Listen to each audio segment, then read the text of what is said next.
Let's start. Last time po, pinag-usapan natin yung discipline. And particularly, ang pinag-usapan po natin ngayon ay discipline when it comes to our spirit. Yan po yung pinag-uusapan natin. Hopefully, itong session na to, matapos na kasi intro lang naman po tayo. And then tutungtong na tayo sa discipline when it comes to our soul, then to our body by December. And then by December, baka magkaroon lang ng break kasi syempre busy naman halos lahat na yung season na yon. Lalagyan lang natin ng break. At least nakapag-start po tayo ng discipleship teaching. Pero yung discipleship program itself, nag-meeting na po kami last time. Most likely ilo-launch po yung groupings kasi ayaw nating maging hilaw.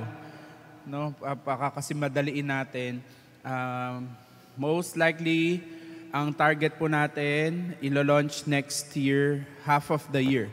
Yung groupings po, yun. Kumbaga, hindi natin siya mamadaliin. Okay po? Okay. Going back to our topic, the discipline in the spirit. Last time, dalawa lang po yung disiplina na pinag-usapan natin. At susubukan nating lalimin ngayon. The discipline when it comes to Bible reading and Bible meditating. Dalawa po kasi sinabi natin last time. Hindi pwedeng Bible reading lang. Kasi Bible reading, kahit sino, pwedeng sabihin yon. Mag-FB lang, nag-Bible reading na ako. Nadaanan ko na yung sinare ng isang verse. Pwede naman yun, nag-Bible reading. Pero iba, si Bible reading to meditating the Word of God. Ano po ba ang calling nating lahat? Ano po ba ang command sa ating lahat? Reading po ba? Ang calling sa ating lahat, ang command po ba? Reading? Meditating. Opo. Pero syempre, logically, you cannot meditate something that you did not read. Talagang basic po na magbabasa muna talaga tayo. Lalo po kapag hindi natin nakasanayan, ito po yung tamang isang term para po makuha natin yung word na discipline. Kasanayan.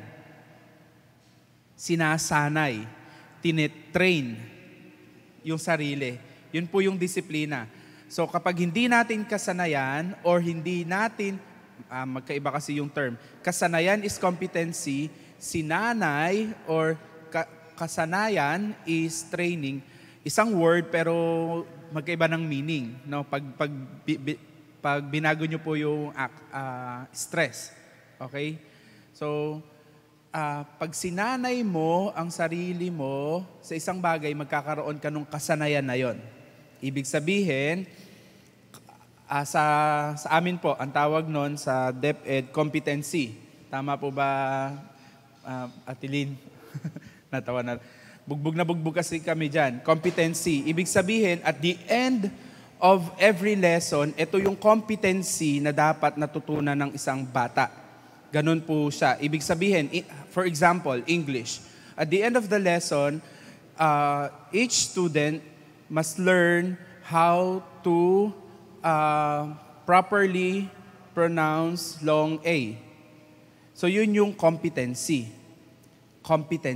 Pero kailangan naming sanayin yung bata on how to produce long A para makuha niya yung competency.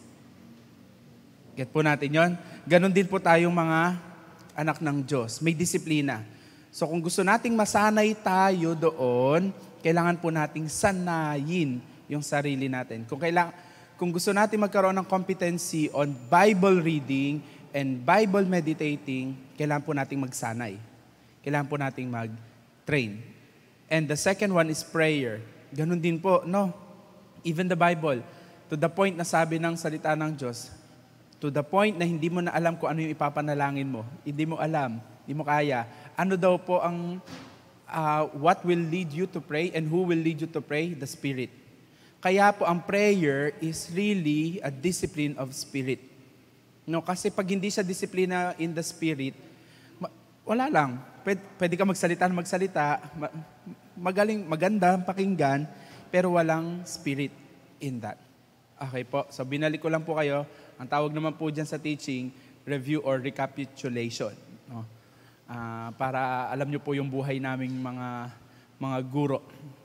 But part din po ng lesson plan, nagpe-pray muna. Tama po ba, Ate Lynn? Let's pray. Father, once more, we come before you. We come to the throne of grace, humbly asking, once more, teach us. Lead us to your heart. Lead us to the understanding of who you are. Lead us to the understanding of a life as your disciples. In Jesus' name we pray. Amen, amen.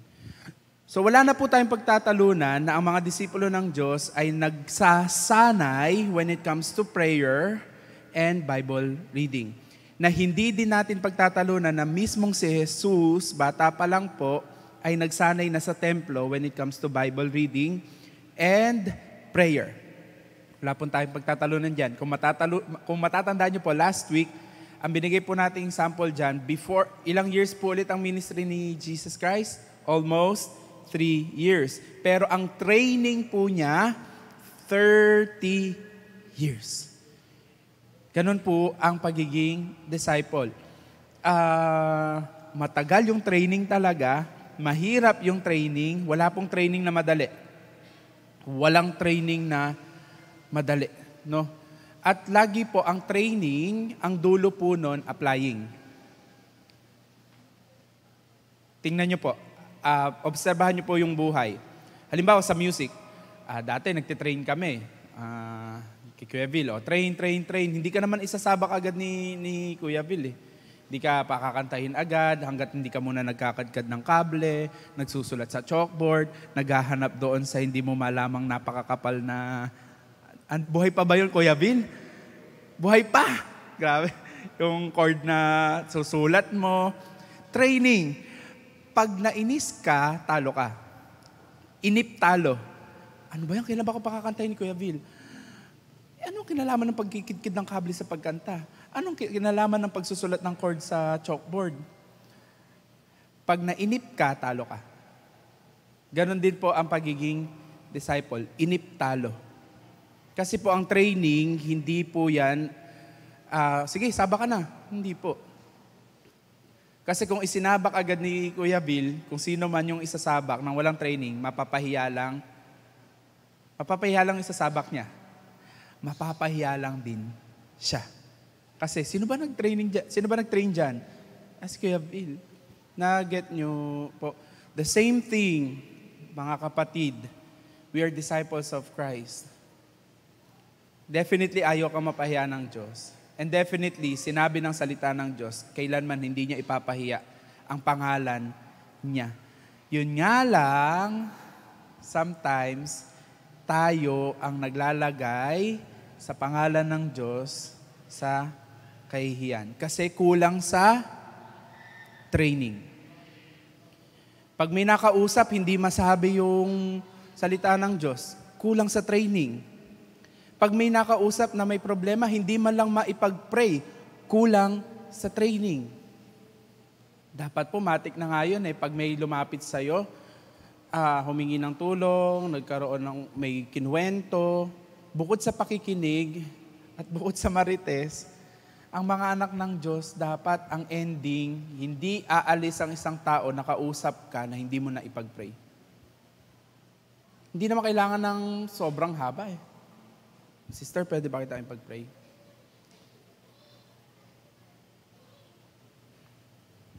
Meditating on the Word of God and praying.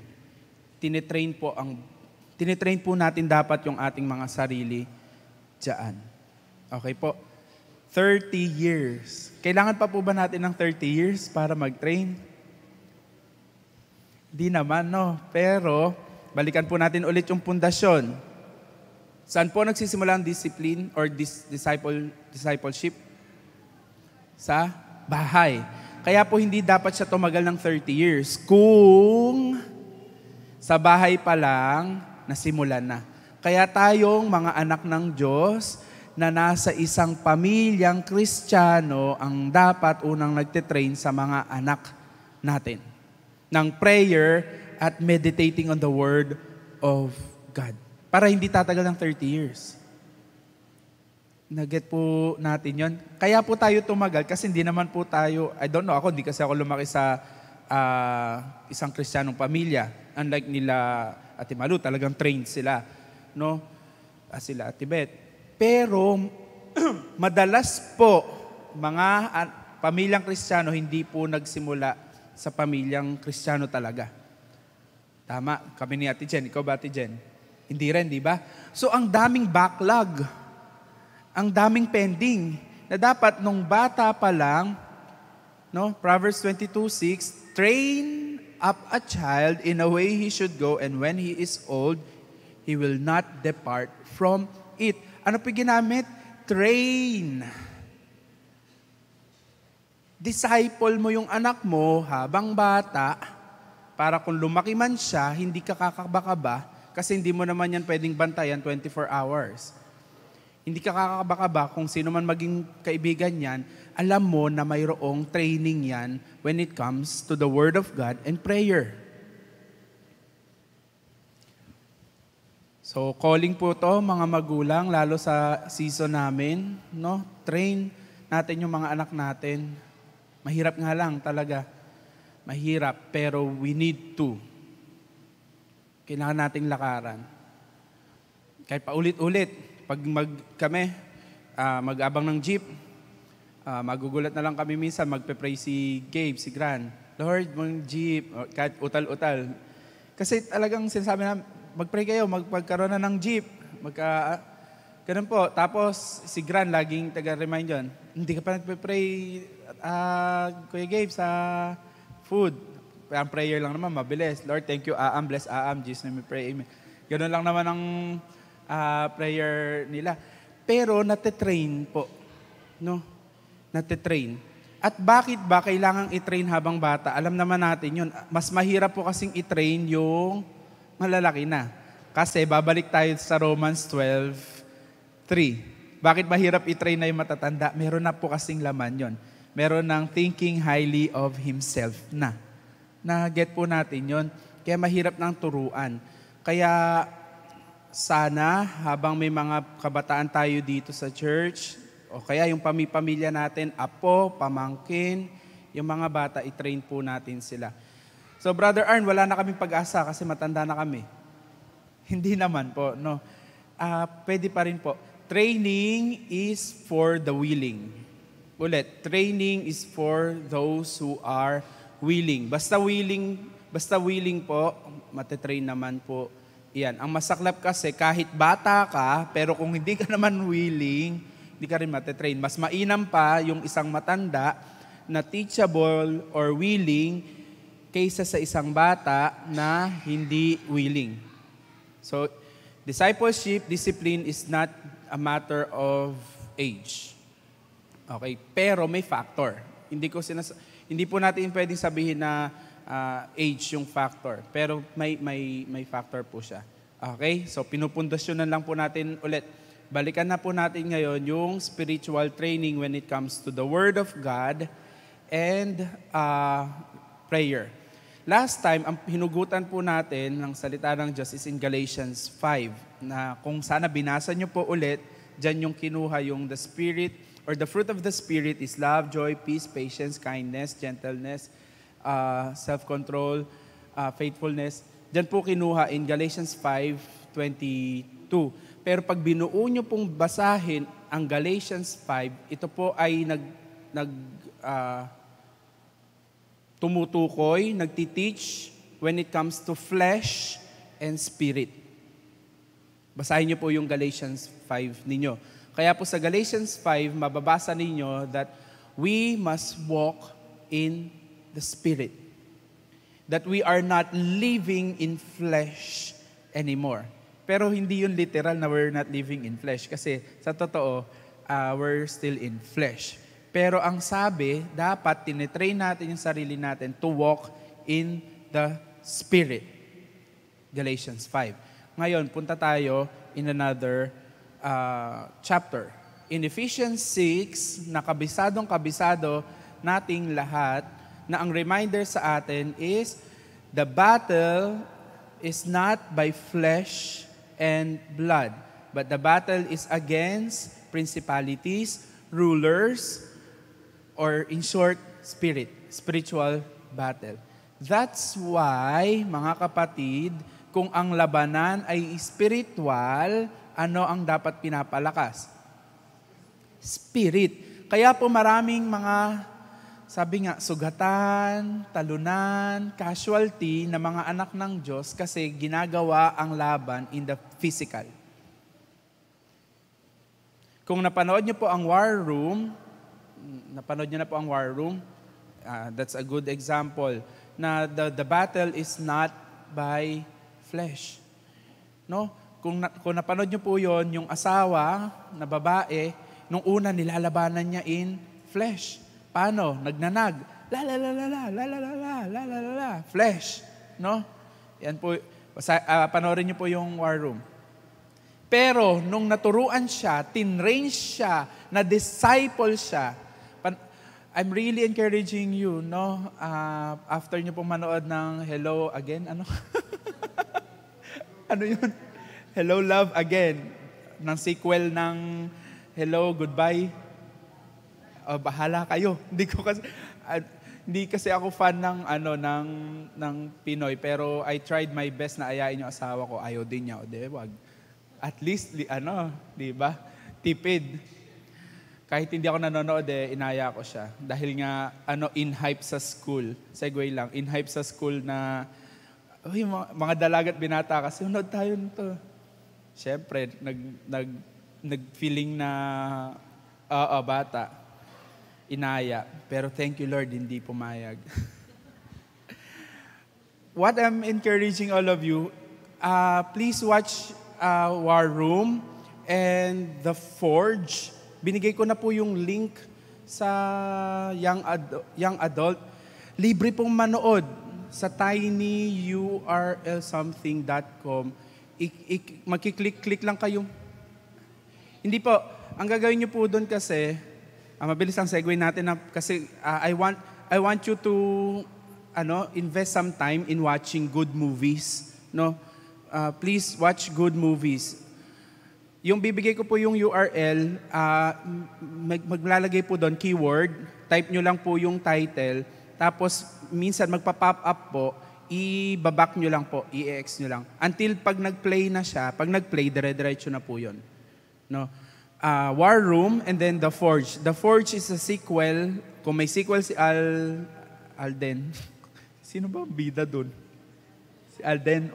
Kung may sequel sila, may sequel din po yung War Room. Kung napanood nyo yung War Room, kadugtong po yung The Forge. Okay? So, sana mapanood nyo. Ang ganda rin pong movies noon when it comes to discipleship. Punta natin yung War Room.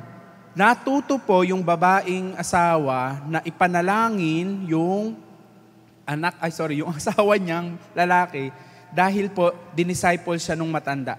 Kung natatandaan niyo po, kung hindi pa napapanood, panoorin niyo po. Meron po kasing isang prayerful woman dun sa movie na nagpray siya, Lord, give me someone na i-disciple ko. At pinadala nga po yung character.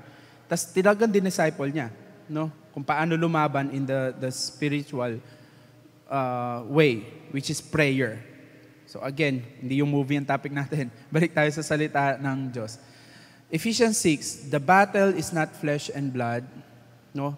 It's spiritual battle. So kung ang labanan pala ay spiritual, lahat naman tayo pag tinanong, gusto mo bang manalo? Definitely ang sagot, yes. No? So kung gusto mong manalo, unahin mo in the spiritual realm.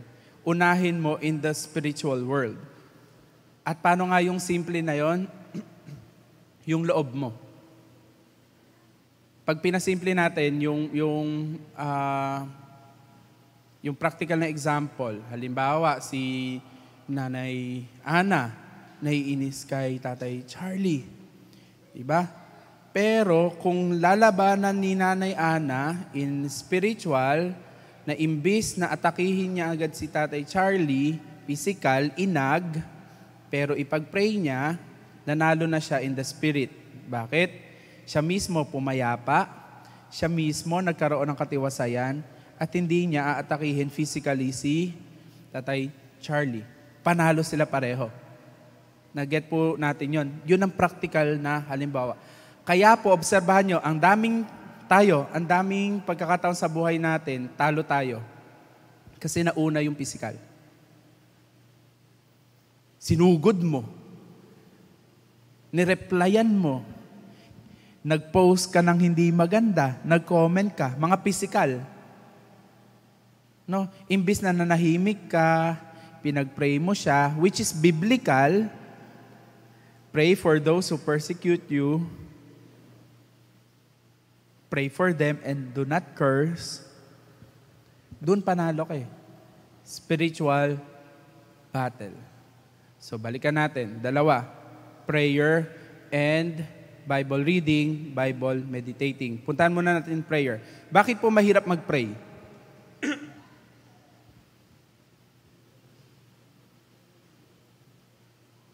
Bakit mahirap mag-pray? Yung totoo, sino dito hindi nahirapan mag-pray?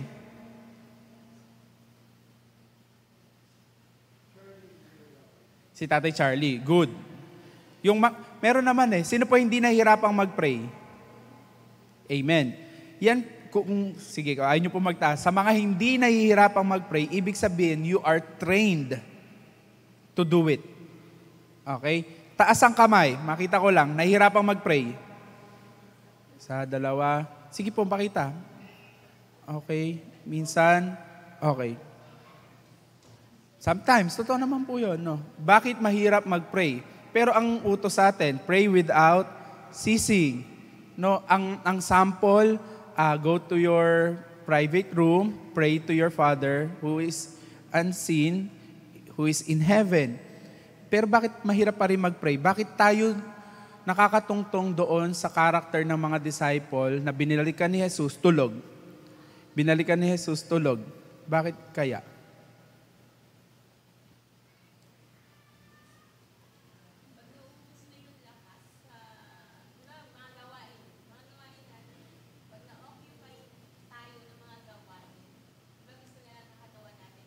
Okay.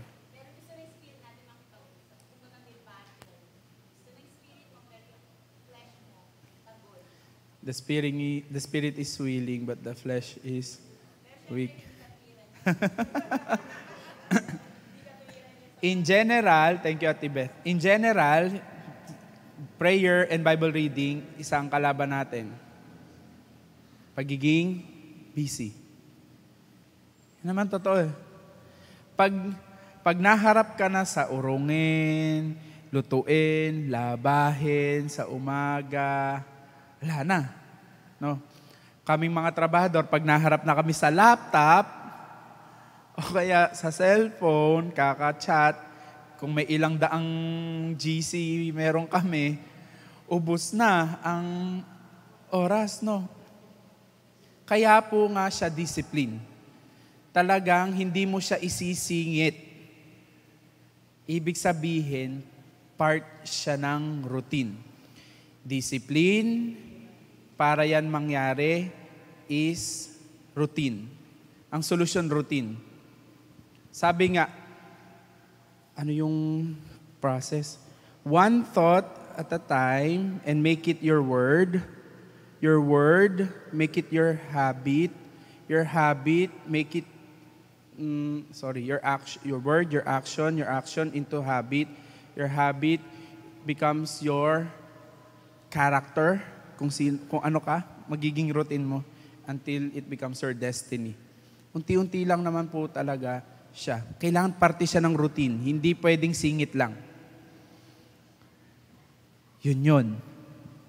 Kung umaga, gabi, pero walang nakalagay sa Bible, o dapat ganito. Merong mga sample, merong mga practical na, kasi si Jesus laging madaling araw, o kaya pero kung hindi talaga pwede sa ganong setup, ang dapat mayroon ka sa bawat araw mo.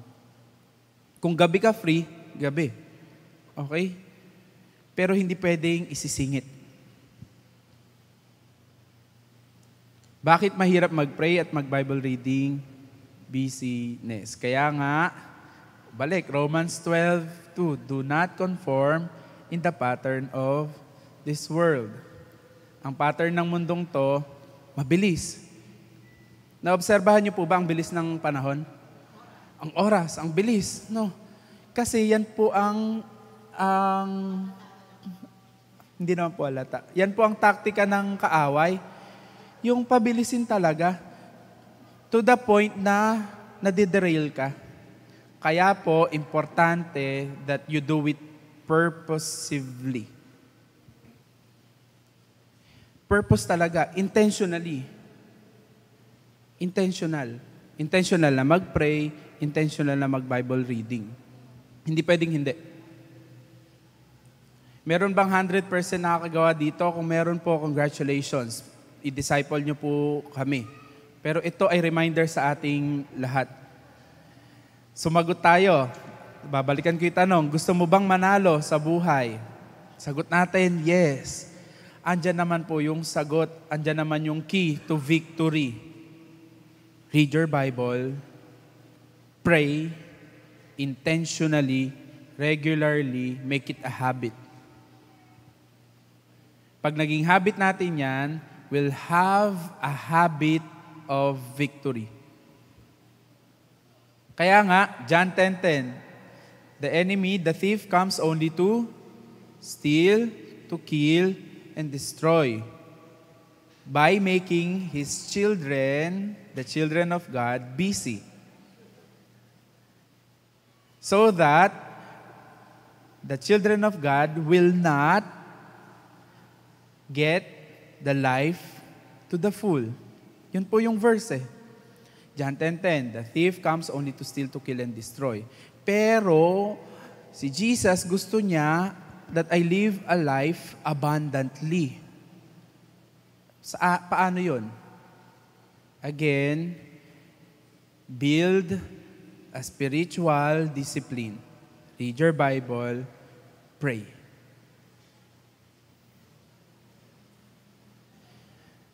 Balikan natin ang problema. Bakit nahihirapang mag-pray? Kasi isa sa problema na turo ng church, ang prayer, kailangan nag-e-end in Jesus' name, we pray. Tama? Hindi po lang iyon ang prayer. No? Definitely, kaya po yun yung ending ng prayer natin. Definitely, of course, we give the due respect to Jesus because whatever you ask in my name, sabi ni Jesus, diba?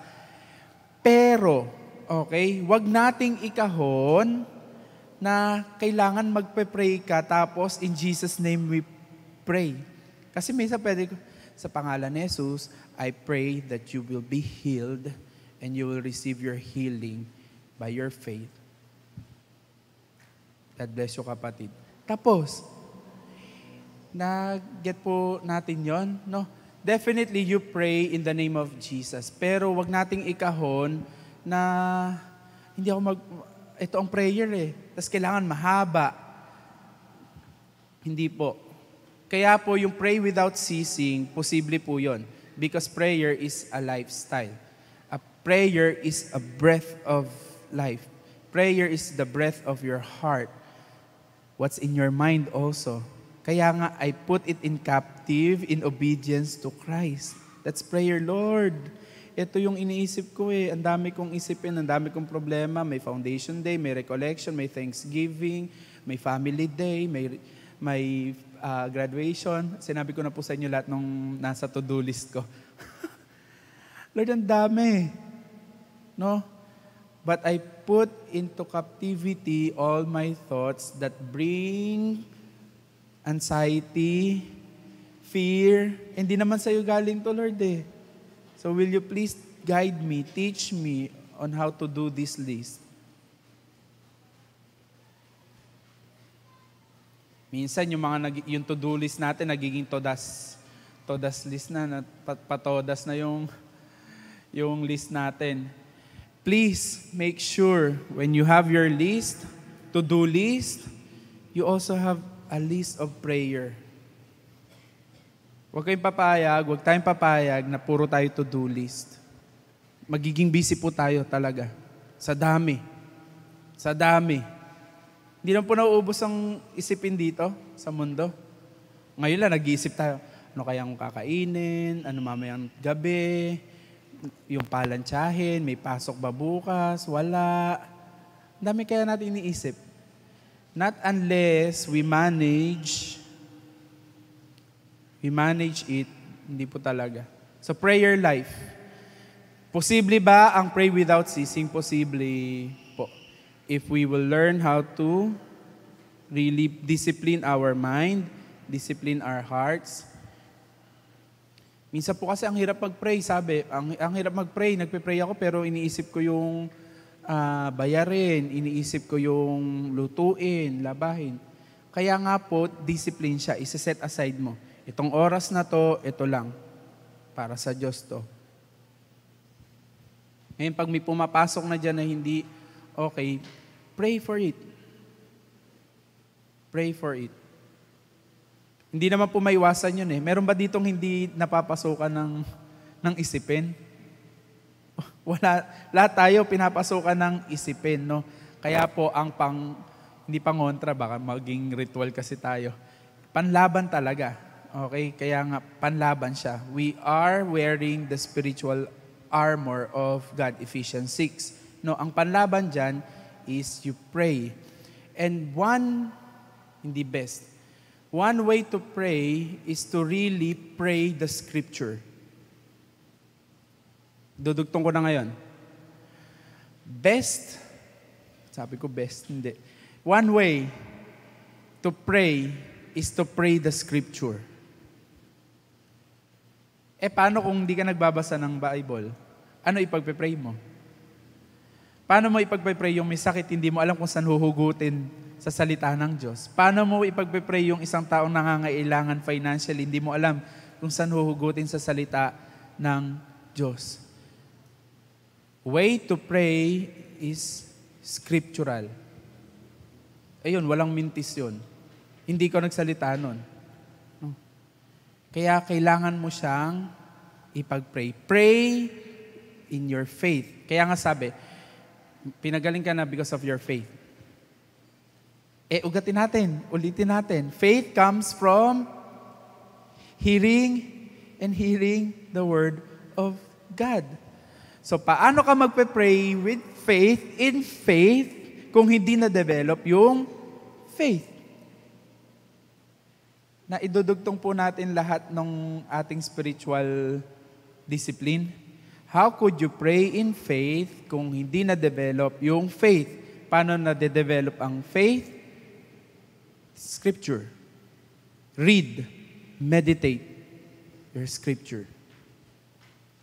Kaya po, in the ancient times, ang turo sa kanila, kayong mga magulang, yung mga pinagdaanan natin, na from Egypt, slavery, wilderness, anong sabi? Ikwento. No? Ikwento nyo yung nangyari sa atin. No? To the point na meron pa silang tinatawag na yung nilalagay dito. Kasi, yung meditation nila ng scripture talagang literal. Ganon din po sana tayo. No? Kaya nga, isa din na spiritual discipline na sinasabi, as much as possible, kung kaya mag-journal. Nag-journal po kayo? Nag-journal kayo ng Bible reading ninyo or ng... Sino po nakapag-journal na? Sige, tanong ko, nakapag-journal na? Si Ate Malu. Journal po, yung iba journal na ginagamit pa, soap. Alam niyo yung soap? Scripture, observation, application, prayer. Yung mga ganyang discipline. Pero yung journal, at least nakapag nag-Bible reading ka, eto yung insight mo, doon sa binasa mo, ginornal mo. Si Ate Malu, sister, si Ate Beth, nakapag-journal. Walang problema. Ako din, nakapag-journal. Konti lang. Okay po, sige. Bakit po ba kailangan nating, hindi siya, wala siyang definitely na nasa Bible. No? Pero it's way to practice, it's way to train ourselves para ma-retain po. Tingnan nyo to. Subukan nyo pong mamili. Tapos, wala kayong dalang listahan. Anong tendency? Makalimutan nyo po. Tama. Ito naman, train nyo. Mamili kayo, wala kayong listahan. Pero isulat nyo agad. Pag po sinusulat, mas madaling matandaan. Basta po sinusulat. Kaya nga po kayo sino po nag-highlight pa ng Bible? Ayan. Kasi kailangan po yung tandaan. No? So yan yung mga practice na sana nagagawa po natin.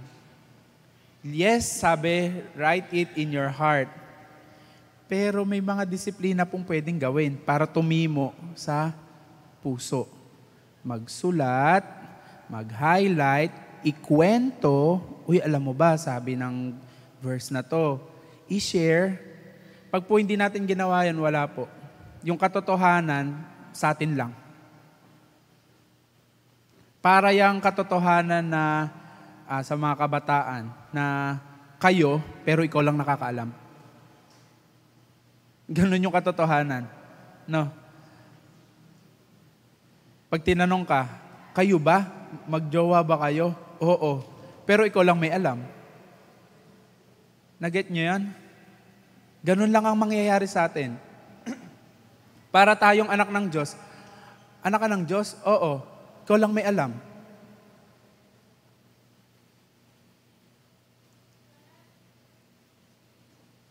Get po natin yon. Spiritual discipline.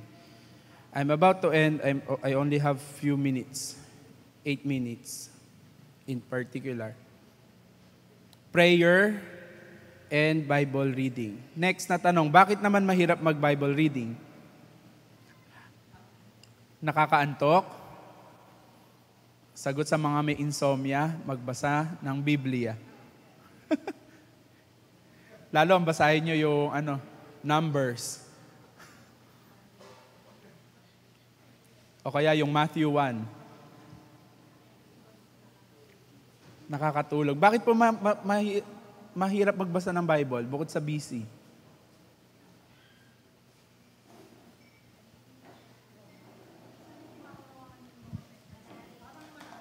Opo.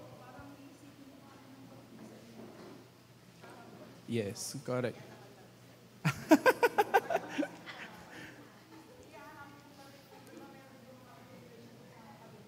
Opo, correct naman po yun. That's why it is, next tayo Bible reading, Bible meditating, then Bible study. Kaya po siya Bible study. Ang Bible study kasing alam natin, may isang nagtuturo, tapos may nakikinig. Bible study, papaliwanag. Parang ganito, papaliwanag. Ang isa pong malalim na Bible study, ikaw mismo, you study your Bible. May hindi ka naunawaan, mag-research ka. Napakadali na po ngayon mag-research. No? Nakakapag-research nga tayo ng chismis sa FB. Diba? Alam natin kung anong latest.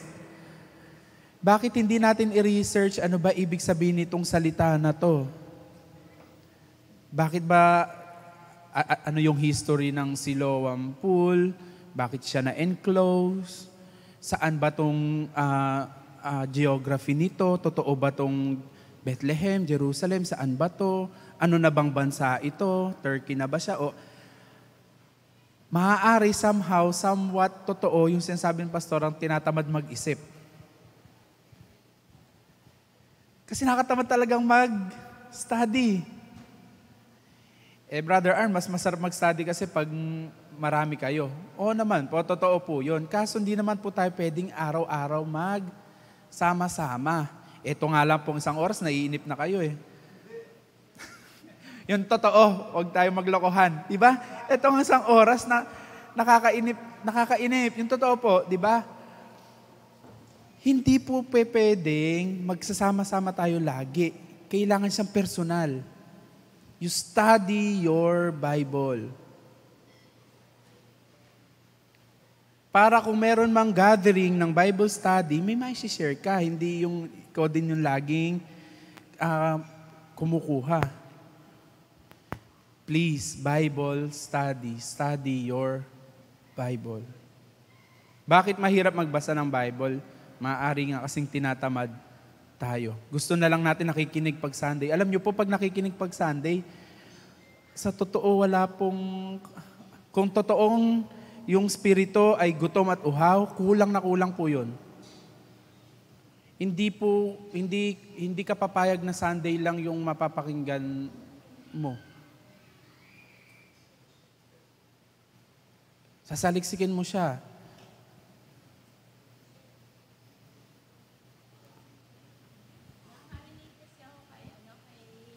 Ate Malin. Naalala ko kasi nung high school ako, sabi ko, bakit ganun yung Bible? May contradiction. Yun yung high school ako, kasi hindi ko naman talaga siya naiintindihan. Siyempre, bata pa, at the same time, kung ano yung mabasa ko. Sabi ko, ba't ganun? Emmanuel, tapos dito Jesus. Basta may mga ganun akong, sa isip ko may contra. Tapos sabi ng mentor ko, hindi pwede magkaroon ng contradiction ng Bible. Dapat yan align. Yan. Tapos sinabi niya sa akin, paano ka ba magbasa? Baka magbabasa ka naka-close yung Bible and then bubuklatin mo. Kung ano yung makita mo, yun ang babasahin mo. Talagang hindi mo maintindihan siya. So, dapat ang pagbabasa is from the beginning. Kung kahit nga, minsan book, di ba? May relasyon doon sa mas naunang book. So, kailangan talaga magsimula tayo sa simula para maunawaan talaga natin ang salita ng Panginoon. From reading kasi, nagkakaroon ng pangungusap ang Panginoon. Even we are alone, walang nagtuturo sa atin kung minsan. Dumadating lang talaga minsan po yung parang inaantok tayo, talagang sasamantalahin ng kaaway yun. Kaya kailangan talaga mapagtagumpayan natin. Pero kung talagang magre-read muna, talaga siya, nakakainip. Kasi ang dami, 66 books ba naman ang basahin natin. Pero wag natin siyang madaliin. Katulad, halimbawa ng ginawa ni Ate Malu nung pandemic time, every night po talaga. Tama ba? Every night ba yun? Yung merong oras talaga na sama-sama kaming nag-Bible study online.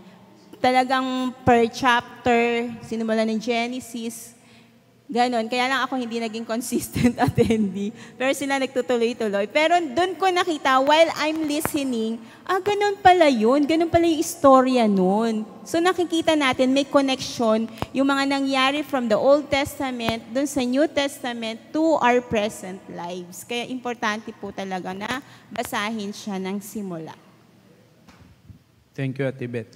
So, pick up tayo ng mga pwede natin matutunan sa sinabi ni Ate Beth. Maganda po kasi talaga may grupo. No? Ang sinasabi ko lang, kasi kahit sa school, ginawa namin yun. Nasa beach house kami, talaga inabot kami isang oras, isang oras. Nag-start din, dugtong-dugtong namin. Ay, doon pa namin may ganun pala, may na-rape pala dito.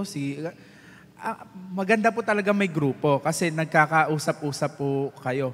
Pero, ang gusto nga nating sabihin, paano kung walang grupo? Hindi ka na magba-Bible study, hindi mo na aralin yung Bible mo. So please, go on more on personal.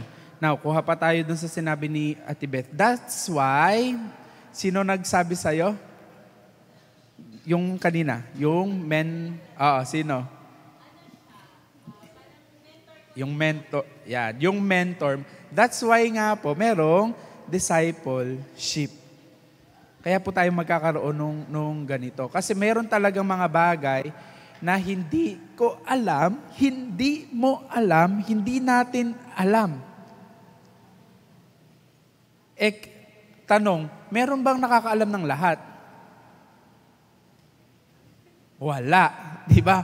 Wala. Kaya nga po magsasabay kayong mag-aral. No?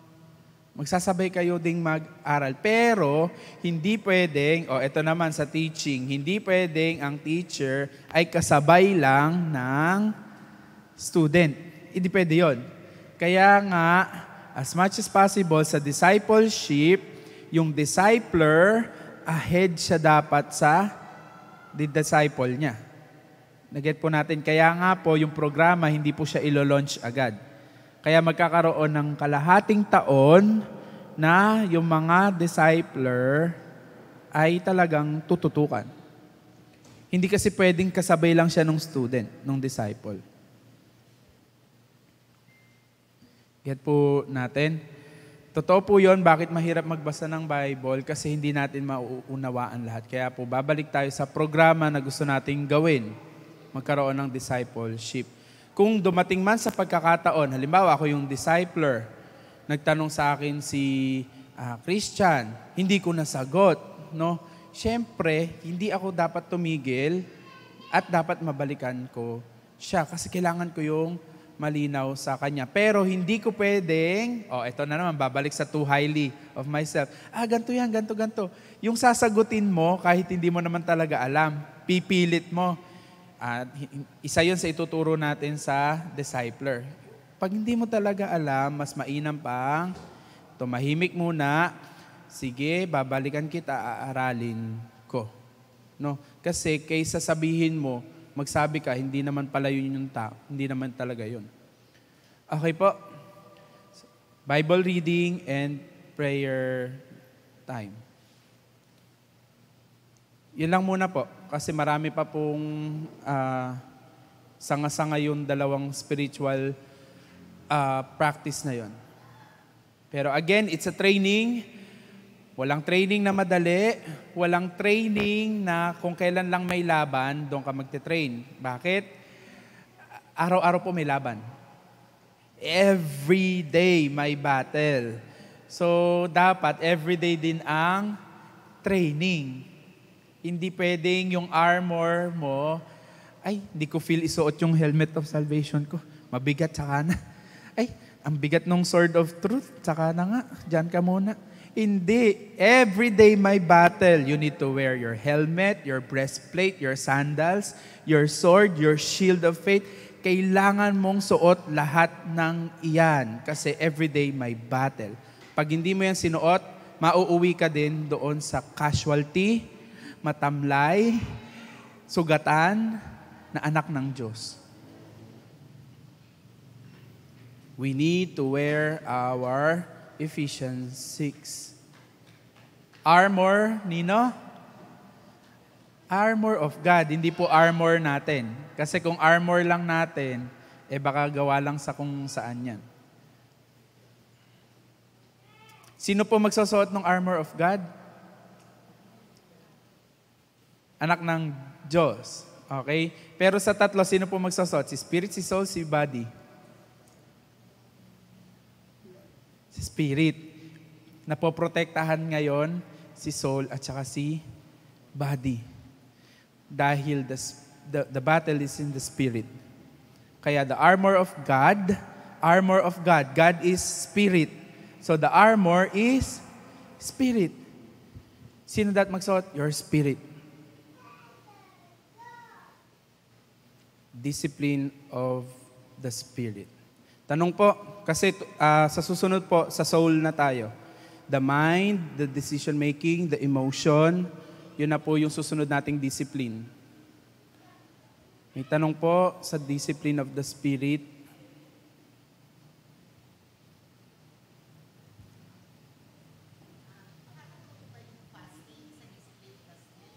Si fasting po, discipline of the flesh, makakatulong po siya. Kasi, una, biblical siya. Pangalawa, kasi kapag po, mga practical tayo, pag po kasi kumain tayo, anong tendency natin? Tulad ngayon, kumain po kayo ng tinapay, starch, at saka nagkape pa kayo. Inaantok. Pag po inaantok tayo, masarap po bang magbasa ng Bible? Pag po ba inaantok tayo, masarap mag-pray? Hindi. Practical lang po yung sinagot ko sa tanong ni Pastora. Pero biblical po yun. No? Kasi we need to discipline, train the flesh. Yung iba kasi, ginagawa yung fasting for healthy living. Wala namang masama. Kaya po, tandem po talaga kasi siya. Prayer and fasting. Hindi po pwedeng fasting lang. So, nalayo na ako. Ang tanong lang naman simple, makakatulong ba ang fasting? Definitely yes.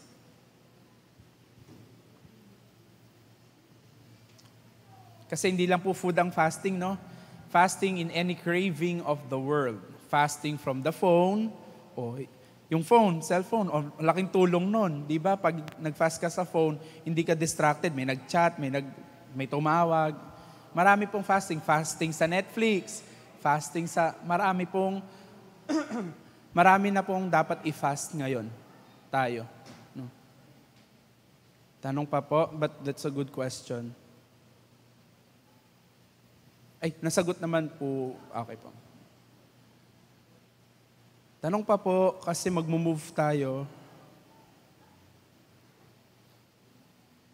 May natututunan naman po. Okay po. Kasi para po at least. Tanong pa po.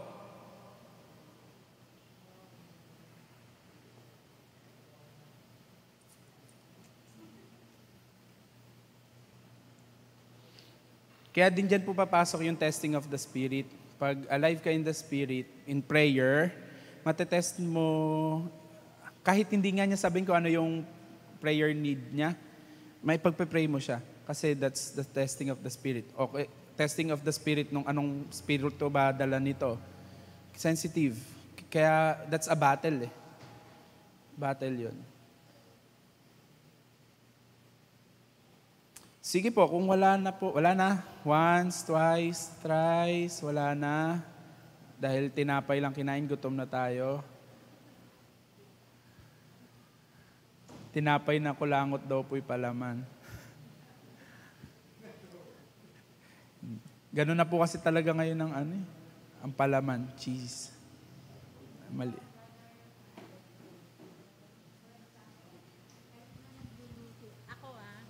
Habang nagluluto, kahit na nagluluto ako, maano ko ang spirit ng Lord, pray ako. Pwede naman, kahit na maglaba ka, kausap mo ang Lord eh.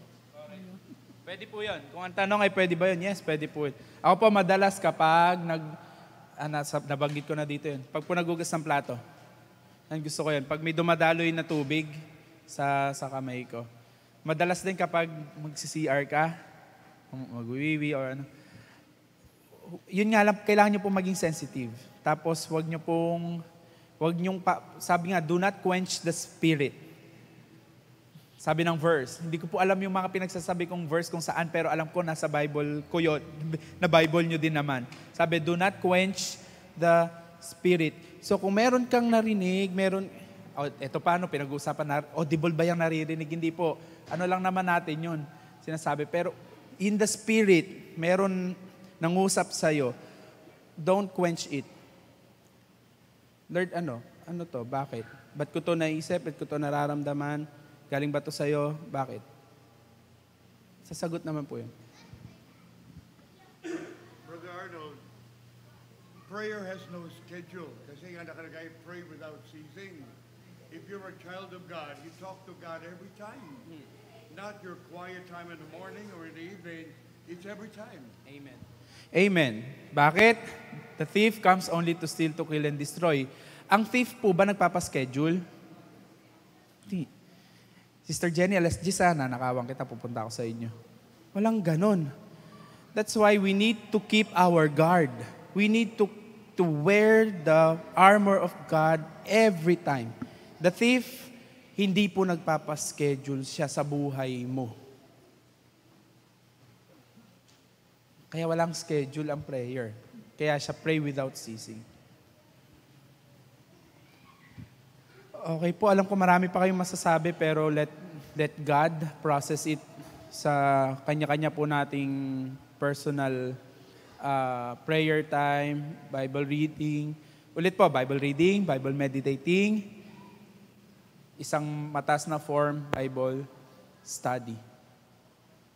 Study. Really study. Let's pray. Father, we thank you. We thank you that you are our God. We thank you that you are our example. We thank you that you exemplify it not as God, but you exemplified it as 100% God and 100% man. Ibig sabihin, kaya namin gawin yun.